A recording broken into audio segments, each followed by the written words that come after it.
Woo! I'm back. So, day 3. Let's get day 3 out of the way. All right. Let me just pull up my worksheet. Make sure you have up your worksheet. Unit 9, day 3. Let's get it. Let's do this. Like Brutus. All right. All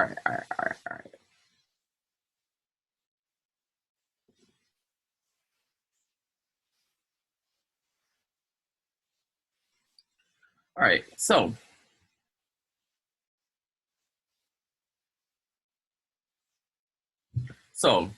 aim, how is energy transferred in an ecosystem? All right. Ugh. So remember, we said ecosystem. Oh, I'll turn it on.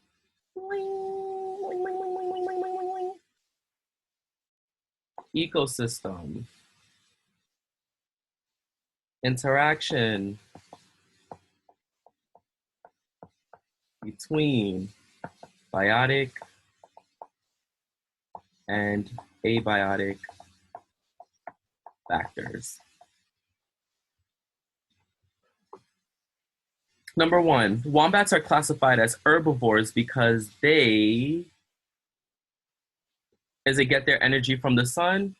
Definitely can't be that. Animals cannot get their energy from the sun, and a wombat is an animal. And also, we don't see it at the very bottom of the food chain or the energy pyramid. Provide energy for the kookaburras. Well, no, that's not what makes them an herbivore, right? Even though they might be able to do that. So they do provide energy for them because we see the wombats here and we see the kookaburras here, but that's not the reason why they're classified as herbivores. Remember, herbivore means eats plants. Get energy from the grasses and sedges. Are grasses and sedges, are those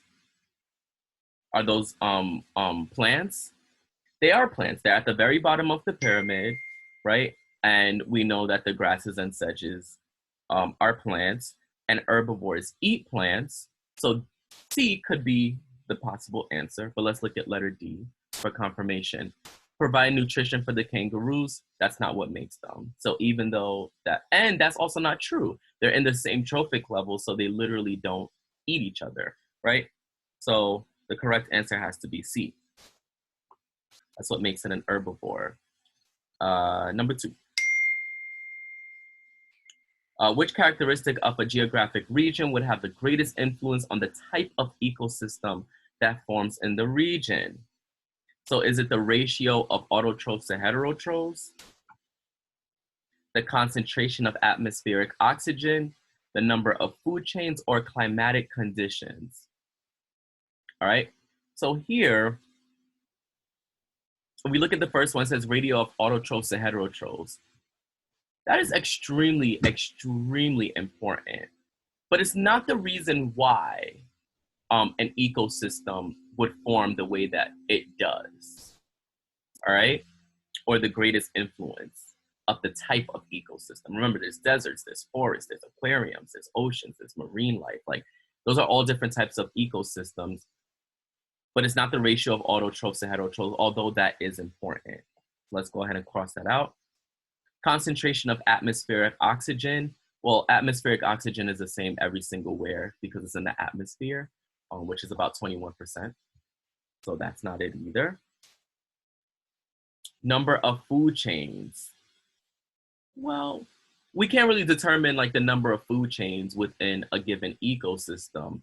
We would have to really look at like a food web in order to just kind of see like how the organisms are interacting with each other or their trophic energy levels. So definitely can't be that. It would be the climatic conditions, guys, right? A desert has different climatic conditions than marine life does, or like the ocean does, right? Obviously, a desert is very dry.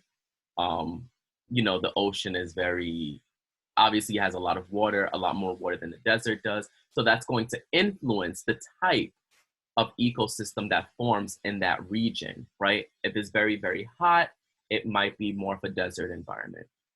All right, which group would most likely be represented in a food chain? Would it be biotic factors, abiotic factors, inorganic compounds, or finite resources? So biotic factors mean living factors. Do we typically see living organisms in a food chain? Yeah, we do. So letter A could be the answer.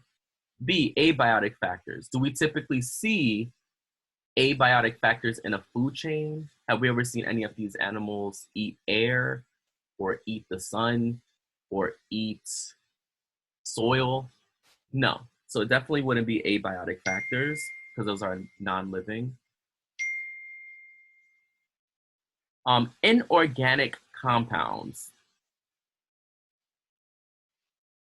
Inorganic compounds are compounds such as carbon dioxide, oxygen. We don't see those things in a food chain. All right. And then finite resources. Sorry, guys. I don't know why. I don't even know how to.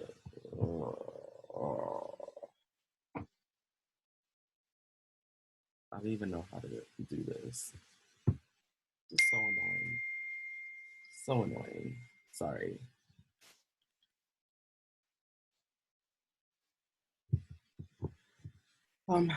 Okay. And then finite resources. The word finite literally means that there's a limited amount of something. We don't see that in a food chain. It would be abiotic factors. We do see snakes, frogs, rabbits, cows, chickens, whatever in a food chain. Those are all biotic factors because they're all living. All right, let's move on now. Part A, energy transfer. While I'm reading, you are annotating, yes. No matter how complex a food web is, energy always moves in one direction, from lower to higher trophic level. It does not get recycled. As energy moves through each trophic level, some of it is used and some of it is lost as heat. The most energy is present at the lowest trophic level. So most energy, lowest trophic level. What trophic level is that, guys? Producer.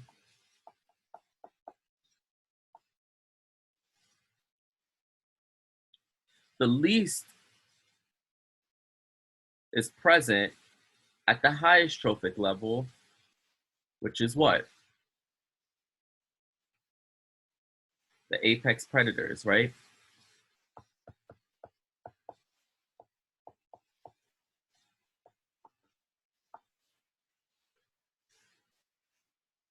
For this reason, additional energy must constantly enter an ecosystem, mainly in the form of, remember what we said before? Sunlight. The sun is the primary source of energy for all life on Earth. Unfortunately, there is a hidden danger in many food chains.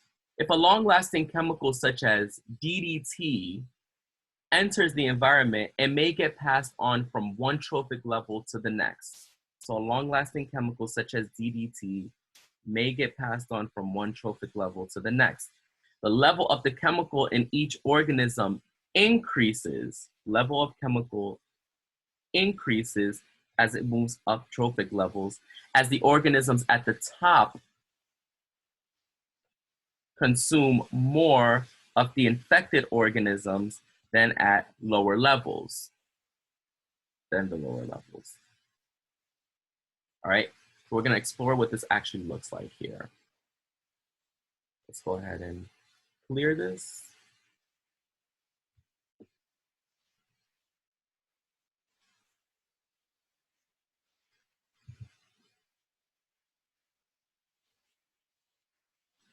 So,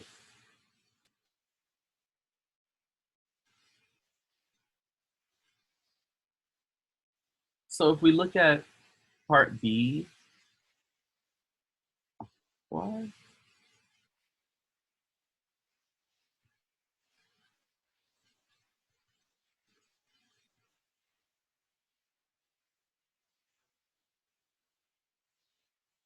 I don't know why this looks so different.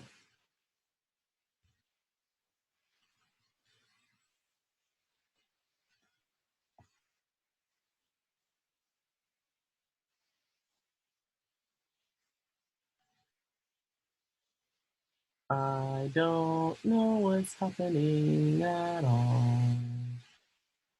At, at all. But if we look at the food webs, let's look at the one on your actual worksheet. So it says base your answer to the following question on the diagrams below and on your knowledge of biology. The diagrams represent how various populations interact in a forest ecosystem.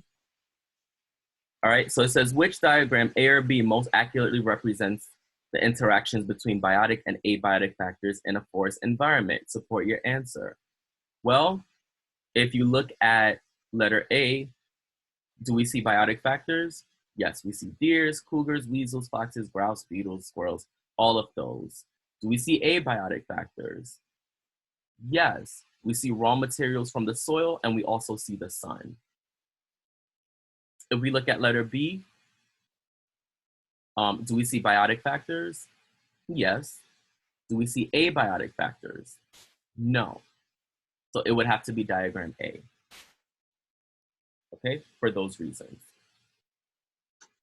State what will most likely happen. State what will most likely happen to one other population in this food web if all the squirrels and rabbits were suddenly killed by a viral disease. So if we eliminated the rabbits and the squirrels, what could happen in this population? There's literally so many things that you can say. You could say the fox and weasels population would be decreased because there's less food.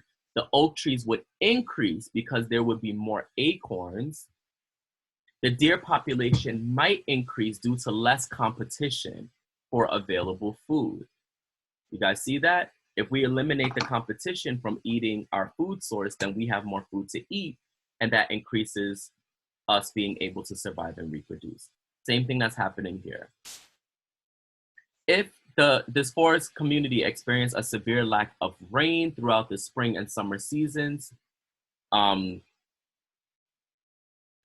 state what effect this drought could have on the grouse population and support your answers. So grouse eat beetles and beetles eat hickory trees and nuts. The hickory trees and nuts, they need water because they're plants in order to grow. So if they don't have any water and there's a drought, there's not going to be a lot of hickory trees and nuts. Therefore, the beetle population is going to decrease. If the beetle population decreases, that's less food for the grouse to eat. By the way, the grouse is right here. All right. So, yeah, they primarily feed on beetles. So the lack of rain could cause the plants to die off, decreasing the food available for the beetles, which would die off, causing the grouse population to also decrease. So the grouse population overall would decrease. Makes sense, right? They don't even have another food source. They feed on beetles. State one possible reason why the deer population could remain relatively constant, even though the number of berry bushes and berries varied from year to year. I think that's so funny. Berry bushes and berries varied from year to year. So if there are not enough berries, then the deer population can eat more acorns and hickory nuts, right? Because that's less competition for the hickory trees and acorns and the nuts. The deer have other food sources as well. They don't just feed on one food source, they have other food sources. So they might remain relatively constant in population size. All right.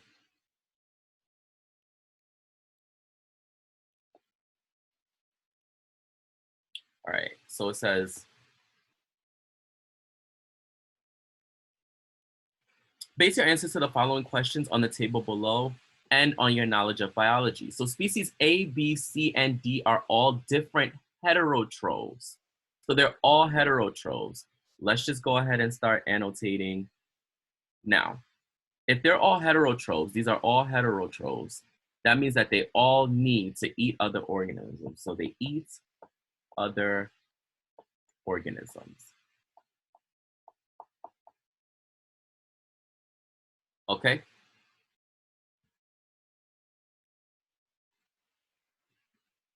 So it says, the table below shows the population of each of these species on one summer day. Your question is, if you look on the paper, which species is most likely an herbivore? Support your answer with the data from the table. So remember, in an energy pyramid, we need to have more producers all the way at the bottom than we have herbivores, but we need to have more herbivores than carnivores. We need to have more carnivores than apex predators, those type of things, right? So if we look here, which one could represent an herbivore population? And the answer would be B, because it's the largest group.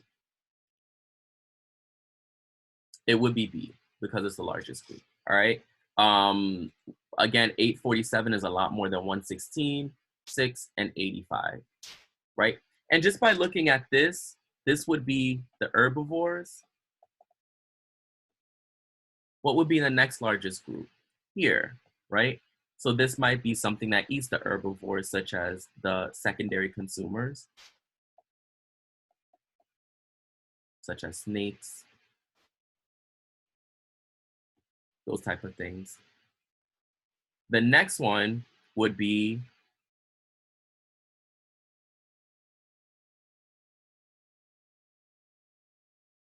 wait, I'm sorry. Snakes would not go there.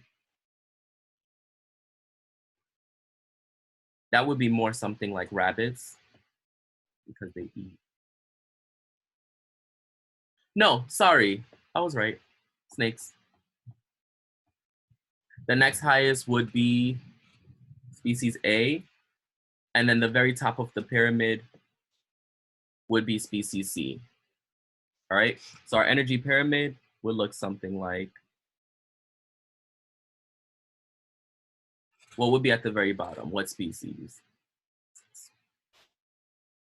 Well, if we were naming this as producers,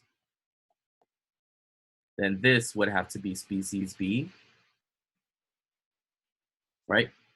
Then the next one would have to be species D.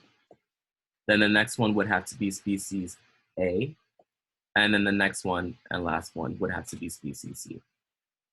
Remember, producers transfer to species B, B transfers to D, D is going to transfer to A, and A is going to transfer to C. All right. There are groups of organisms that must be present in this ecosystem that are not shown in the table. Identify one of these groups of organisms and state the role of this group of organisms in this table. So what do we think is actually missing? Decomposers, right? These are biotic factors that help to break down those organic compounds so they can be recycled back into the soil. What's also missing are producers, right? Because remember, this was all heterotrophic population. We're missing the producer part because the herbivores need something to eat and they eat the producers. So producers were also missing here. So producers or bacteria. All right, pretty easy stuff, right? Make sure that you're studying. And yeah, I will see you guys for day 4. Bye.